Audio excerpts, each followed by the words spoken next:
50 سال اخیر هواداران برای تماشای نمایشنامه‌های صباحت قاسم‌آوا جمع می‌شدند، ولی این بار برای ویدا با او آمدند. روی تو می‌گذارم. هی صحنه مقدس. صباحت قاسم‌آوا چند سال اخیر با سرطان دست به گریبان بود. او تن به بیماری نمیداد و هر روز در تئاتر بود.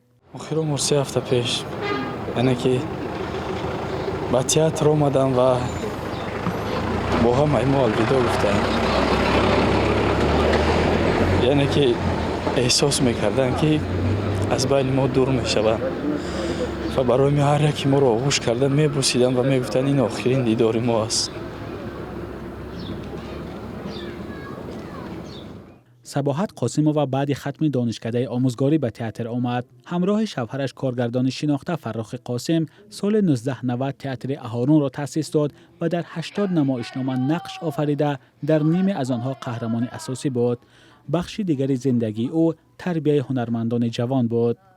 مانند یکی از هنرپیشه‌های سرشناس ملت، هنرمندی مردمی جمهوری تاجیکستان قربانی صابر، هنرپیشه شایسته تاجیکستان عبدالمی شریفی، یکی از کارگردان‌های موفق و سرشناس ملتمان ناظم میلی که واقعا امروز با شاهکاری‌هاش هیچگاهی نبوده که مثلا از خارج کشور به تاجیکستان دست خالی آمده باشد. بهترین جایزه‌ها را هم وقت با نمایش‌هاش می‌آورد.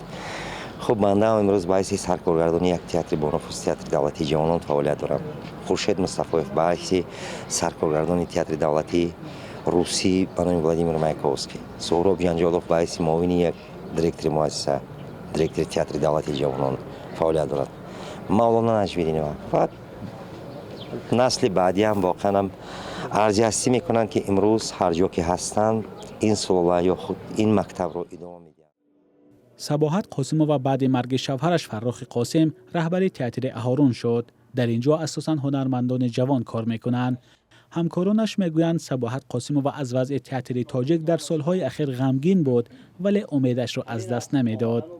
پیوسته در هر جا که صحبت میکردم معلم تنها یک چیز را میگفت: یک روز خوب میشود، یک روز همش جابجا میشود. مهم که شما کار کنید، مهم که شما شغل از دست ندید، مهم که کسب دوست دارید، مهم که یعنی دامن تئاتر رها نکنید. و به گفته این کارگردان تاجیک در 2 سال اخیر بیش از 30 هنرمند تئاتر و سینمای تاجیک درگذشتند. صباحت قاسم‌آوا هم اکنون به آنها پیوست.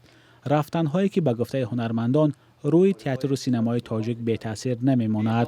امروز شما هزمیان آتشی خشه یا آتشتان مو شما نوری خدایی.